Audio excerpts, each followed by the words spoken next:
She ruined my wedding, called my boss behind my back, installed a tracker on my phone, and tried to paint me as unstable until a judge read the evidence and exposed my mother's shocking narcissistic secrets.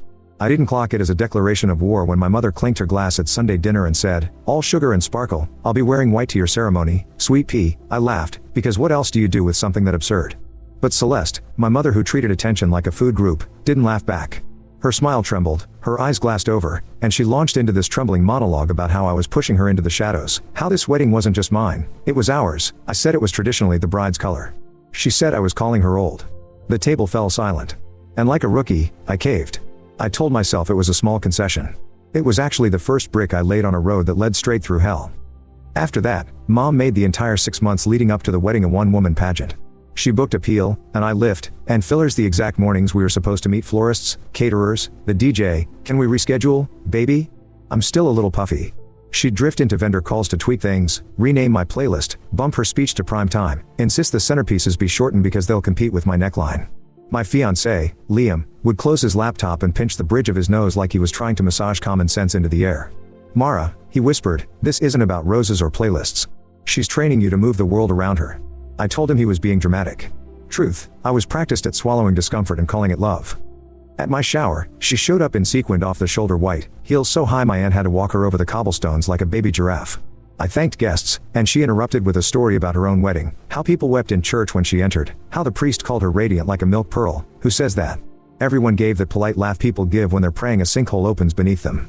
I held my smile until my cheeks cramped, then cried in a bathroom stall while Rena, my maid of honor, knocked and said, "You're allowed to say no to her, you know." I still didn't. So she did it for me. Mom quietly changed the flower palette to flatter her dress, switched the menu because dairy bloats on camera, and had my planner rearrange our timeline so my speech lands before people get dessert coma. When I confronted her, Celeste gave me a pitying look like I was confusing childishness with independence. "You'll thank me when it all photographs cohesively," she cooed. Later, Yvonne pulled me aside and said, almost gently, "You know she tried to wear white at my wedding, too." I laughed, then realized Yvonne wasn't joking. The room tilted. Patterns don't look like patterns until you step back. The night before the wedding, I got home from rehearsal buzzing and exhausted, and my dress was gone. The garment bag had been hanging on the bedroom door like a promise for 3 months. Empty. I tore through closets and under the bed, as if a floor-length gown could sprout legs and crawl. Rena called while I was hyperventilating, "Don't freak out. I'm at your mom's. Trunk's open. I'm staring at your dress." I drove in pajamas and a hoodie, hair still pinned with rehearsal bobby pins. The gown lay draped across her sofa under the glow of those hateful Edison bulbs she loves. It had been taken in, hemmed shorter, refitted to a different body. I said, carefully, "What are you doing?" She beamed. "Making sure the grand entrance lands," I said. "My entrance?" She blinked, slow and pitying. "Mara, sweetheart, it looks better on me. I've got the shoulders for it." She yanked the sleeve to demonstrate the line, and the seam split with a tiny, obscene sound.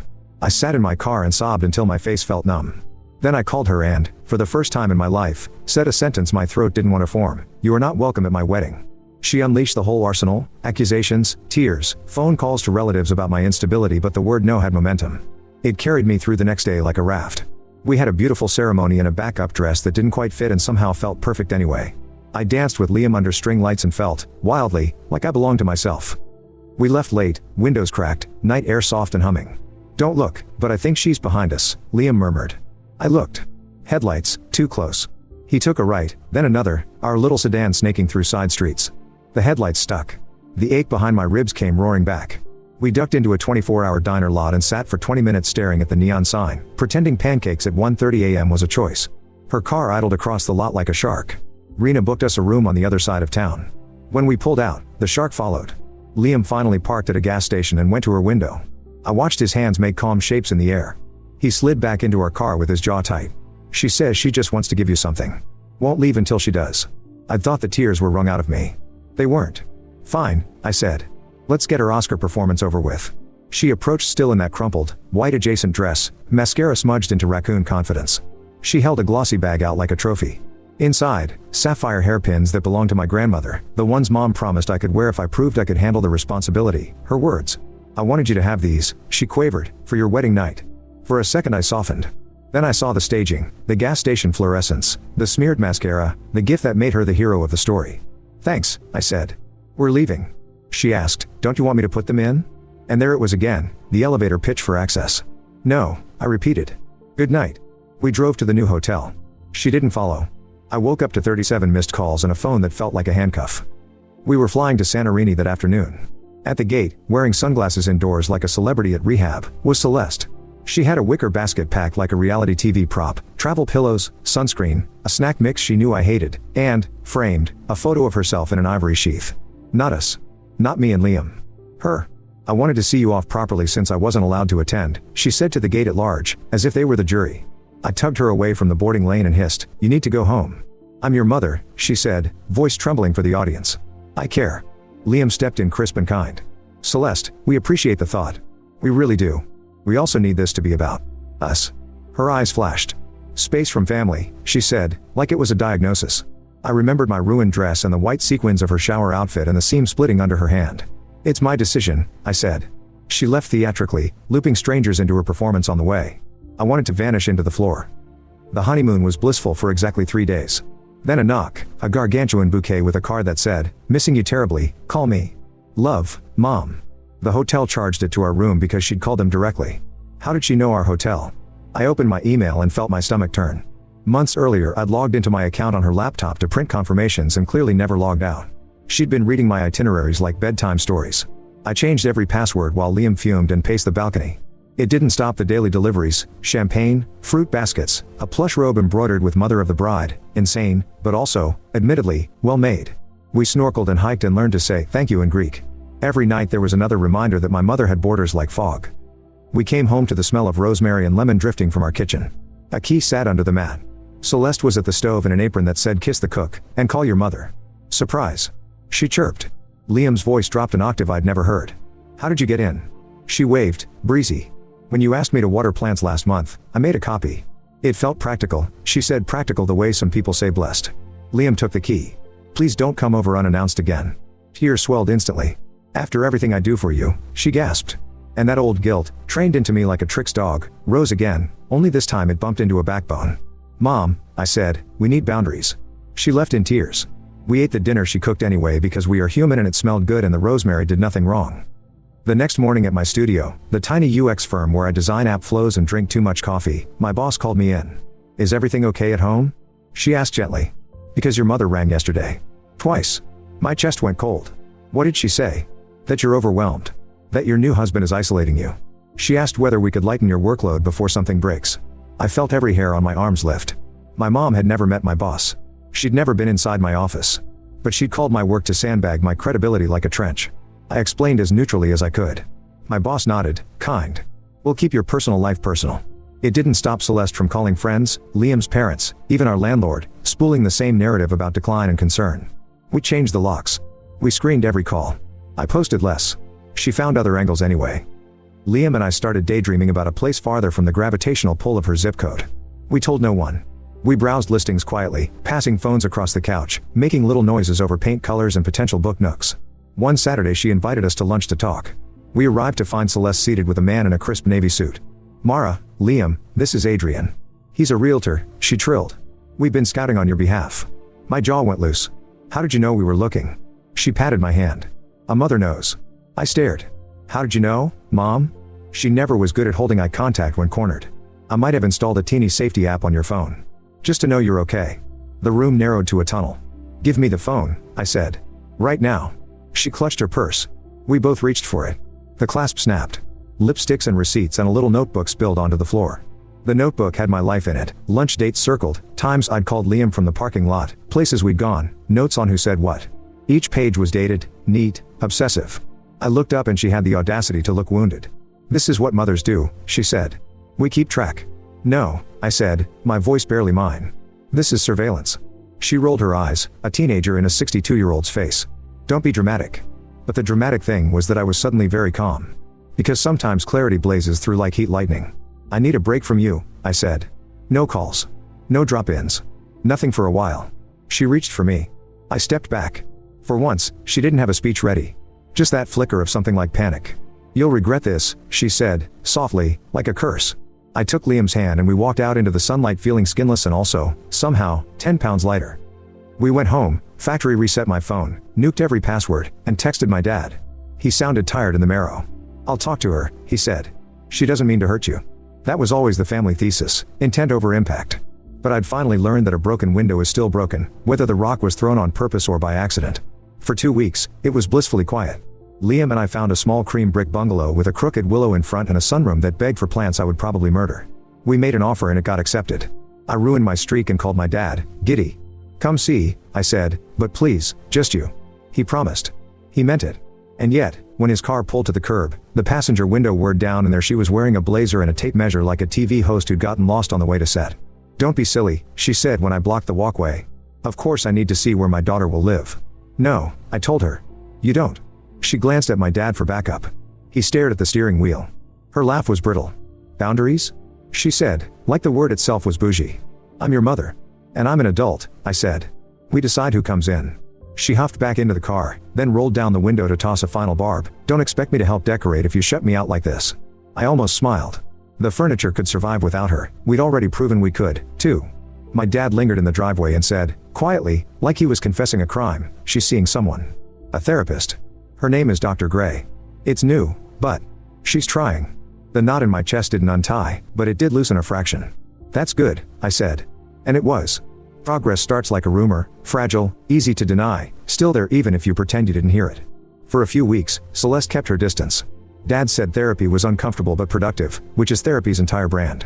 Liam and I painted the living room a color Mom would call too moody and I called perfect at 5 p.m. We hosted friends for pizza on the floor and made a list of 100 small things that made the house ours, like the way the hallway light clicks 3 times before it decides to be helpful.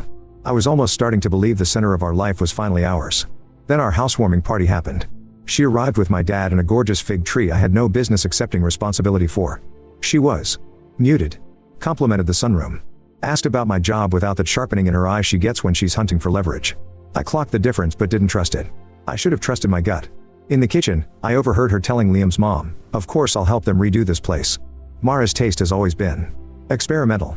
The word experimental left a little sting like a paper cut. I took her outside and said, evenly, "We're not doing the thing where you decorate my life anymore." She sighed like I'd asked her to donate a kidney. "You're so sensitive." "I'm drawing a boundary," I said. "And you're crossing it."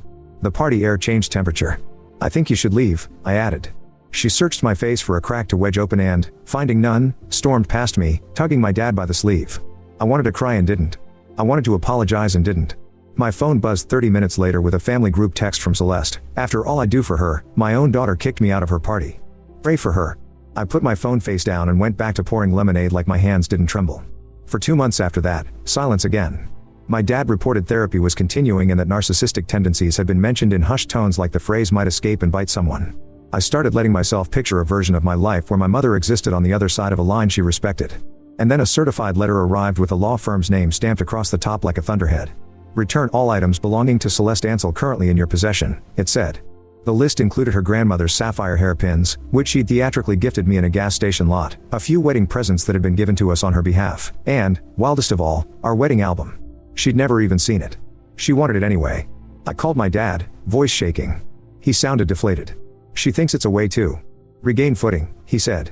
"Dr. Gray says control is her comfort." We asked a lawyer friend, who assured us that gifts are gifts, not boomerangs. A week later, Mom escalated.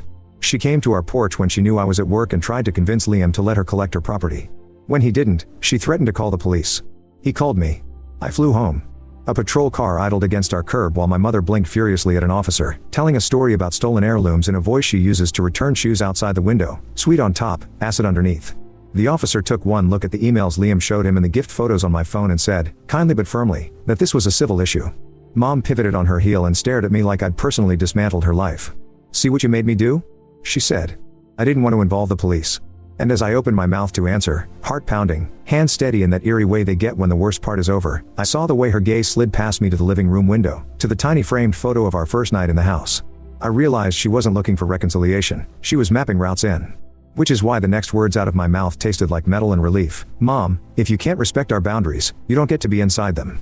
She went quiet then, truly quiet, the way the ocean is quiet when you're too far from shore. And that's when the letter in my mailbox stopped being the wildest turn in this story, because the thing she did next made the rest of it look almost gentle. The certified letter was just the drumroll. The cymbals hit on a Tuesday at 6:41 a.m. when a man in a windbreaker knocked like dead. "Are you Mara Ansel?" he asked, reading from a page. I said yes even though my bones wanted to say no. "You've been served," he said, and handed me a stack as thick as a paperback. It was a petition for a temporary restraining order, against me. In a tone that tried to sound clinical, my mother alleged I'd harassed, stalked, and threatened to alienate her from family. She attached screenshots of texts, cropped, a photo of the hairpins in my hand under gas station lights, and the kind of dramatic declaration that reads like a script: she is unstable. She has a history of episodes. Her husband isolates her. She also listed the wedding album as evidence of hoarding my property. At the bottom, in tidy block print, a hearing date 2 days away. Ex-party. She'd get the first word, I'd get the scramble. Liam found me on the kitchen floor with the papers fanned like taro. She wants a protective order to keep you away from her, I said, proud my voice only cracked once. He put coffee in my hand and said the sentence that turned into our plan for 48 hours. We fight with boring things. Rena came over with a legal pad and the face she wears to carry heavy objects. We made piles. Receipts, the airline calls, the hotel charges, the gift photos with captions from mom, the video of her at the gate with that wicker basket like a prop. Witnesses, my boss, who had notes from Celeste's calls, Liam's parents, who had the experimental comment recorded in a text because Liam's mom had typed it to me under the table with a wide-eyed emoji, our landlord, who had a voicemail with Celeste threatening to pursue trespass remedies if he didn't let her in for a wellness check. Timeline, the dress, the shower, the gas station, the housewarming, the letter, the porch police. I wrote a statement. I kept deleting adjectives until only verbs remained. She followed.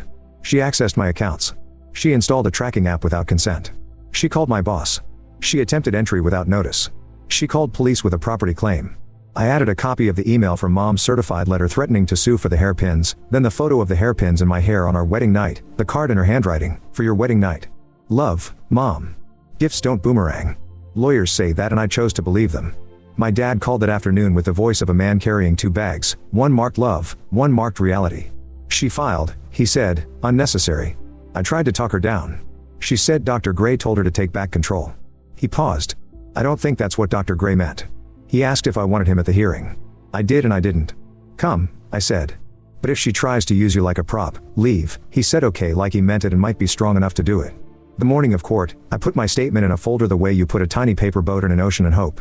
The domestic docket is a strange church, people in their worst day clothes, clutching photos, whispering to strangers about evidence and exes. Celeste arrived in a pale suit, the exact shade of weaponized innocence. She looked smaller, which made me want to hold her and bolt. Dr. Gray wasn't with her. I was grateful. I didn't want therapy to be deployed like artillery. The judge called our case. Celeste went first. She cried without streaking her mascara, waterproof, and told a story about a daughter who changed overnight after marriage, a controlling son-in-law, stolen property, and a fear for her safety. She kicked me out of her housewarming for offering decorating advice, she said, a detail that is both true and wild in a court record. She has rage I didn't know about, she added, looking down demurely like a person who trips over synonyms. The judge turned to me. Ms. Ansel? He asked. I didn't stand so much as unfold. I handed up my packet like a student who did the assignment. I'm not here to punish my mother, I said, hand steady because I was clutching the paper. I'm here to make my home a place where I get to decide who comes in. I walked him through the timeline, the gate, the honeymoon deliveries, the porch police. I did not say narcissist. I did say boundaries a small, reasonable number of times. I used the word consent like a level. I handed over the printout of the safety app term sheet and the screenshot of the permissions it grants. He asked, why didn't you block her and move on? Liam squeezed my knee under the table. We changed locks, I said. We changed passwords. We gray rocked. The escalation continued, calls to my employer, surprise appearances in public places, legal threats about gifts. Blocking doesn't stop a person who finds other doors. I added, because it was true, I love my mother. I want her well, over there. I pointed at a horizon only I could see. He leaped slowly. Silence like a verdict forming. Ms. Ansel, he said to Celeste, do you dispute installing a tracking application on your daughter's phone without her consent? She opened her mouth. Closed it. I was worried, she said. She didn't tell me where she was going. She is 30, he said, not unkindly. Worry isn't a warrant. He denied her restraining order. He granted me a narrow one: no unannounced contact, no trespass, no third-party contact through employers or landlords, no electronic monitoring, no derogatory postings. Exchanges must go through our family wizard or Biff-style emails, brief, informative, friendly, firm. He wrote it without drama. That's the point of paper that works, it turns storms into requirements. Outside, on the courthouse steps, Celeste looked at me with a face I used to obey. You're humiliating me, she whispered. You left me no option. You had options, I said. You chose theater. She flinched like the word hit. My dad stepped between us with his palm open the way you do when you're trying to keep bees from feeling your fear. Enough, he said, and guided her to the car. He mouthed, I'll call over the roof. For the first time, I believed he might mean call me without her on speaker. We went home and installed a doorbell camera anyway. We set up the co-parenting app for a woman who is not our co-parent because an order said we must. Liam taped a printed copy of the order to the inside of the hall closet with a magnet that also holds our flashlight. Let no one say romance dies in marriage. Ours just got duller and more useful. For a few weeks, peace. Then small transgressions tried to sneak back in through the seams. A bouquet delivered on a Tuesday with no card. No contact means no contact even if florists have pretty fonts. A mutual friend DMing me, "Your mom told me you're depressed, coffee?" The friend sent screenshots when I asked. I sent them to my file labeled contact through third parties. We responded to any required logistics with Biff. Thanks for asking. We are not available Thursday. Please email via OFW. I wrote the words "do not jade" on a post-it above my desk. Justify, argue, defend, explain, my mother's favorite sport. I opted out. And then she did the thing that made the rest look gentle. On a Saturday in June, our front door camera pinged, Celeste's face in the fisheye, close enough that I could see pores and intent. The order says no unannounced contact, and here she was ringing like a neighbor who needed sugar. We didn't answer. She tried the handle. Locked. She knocked a pattern like SOS. We didn't answer. She paced, then took out her phone. 5 minutes later, 2 squad cars rolled up soft. Welfare check. She'd called in a wellness concern on me. I opened the door because I refused to teach my home to hide. We're fine, I told the officers, calm as a teaspoon. There's an order, Liam added, holding up the copy like a boarding pass. The officer read, nodded, apologized for the intrusion, and turned to my mother. "Ma'am, you can't use us to get around orders," he said, not unkindly. She blinked big. "She's not herself," she said, voice quivering, "he's controlling her." The officer pointed his chin at Liam. "He's standing right here letting us in." He lowered his voice. "You need to leave." She did, but on the sidewalk she put on her performance like a raincoat and addressed the nearest audience. "Do you see how she talks to me?" She asked a stranger walking a corgi. The stranger pretended his dog needed to pee urgently and speed walked. The camera got all of it. It went into the file. That's when Dr. Gray entered the story. Not because she came to our house, she didn't, bless her professional boundaries, but because my father called and said, "She'd like to facilitate a session if you're willing." My stomach did that roller coaster drop and catch.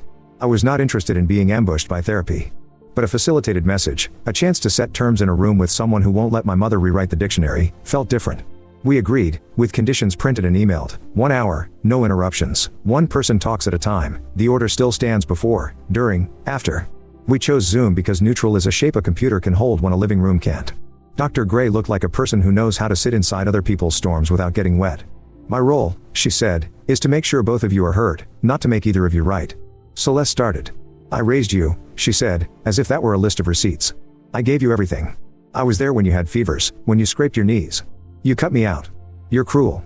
In the old days I would have run triage on each sentence, applying context and salve. Instead, I read from a paragraph I'd written and revised 12 times. "I love you. I am grateful for the ways you cared for me as a child. In our adult relationship, certain patterns have made me feel unsafe, entering my home without permission, accessing my accounts, calling my employer, showing up unannounced, using police and courts to get contact. My boundary is, I choose when and how we communicate. If you violate that, I will not engage. If you respect it for 6 months, we can try lunch in public. I will not argue this boundary. This is not a punishment, it is how I keep myself well." Celeste laughed the way a person laughs when a magician won't reveal the trick. "Boundaries," she said, rolling her eyes. "TikTok therapy."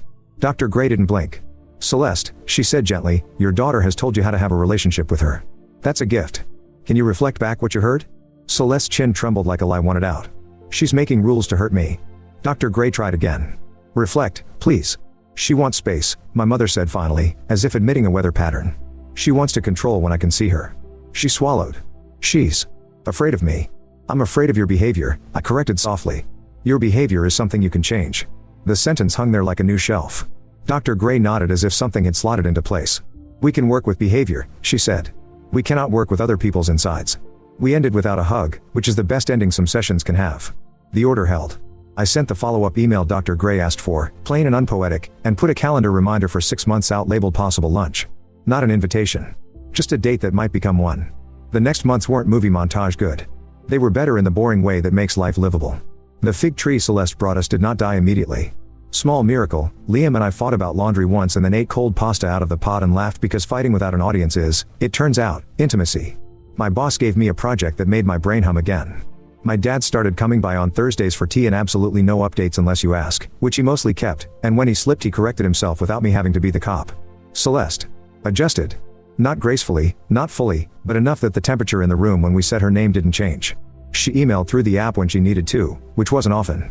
She posted fewer martyr monologues.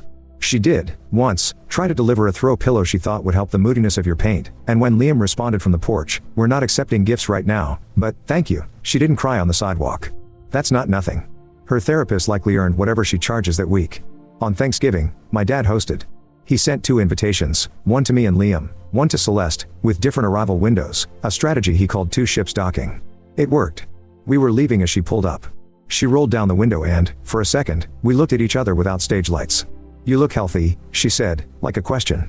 "I am," I said. It felt like a bigger sentence than it sounded. "I'm working on it," she added, and looked almost shy. I nodded. "Keep working," I said. We both laughed, a little. Then I got in our car. The door closed with the soft click of a boundary doing its job.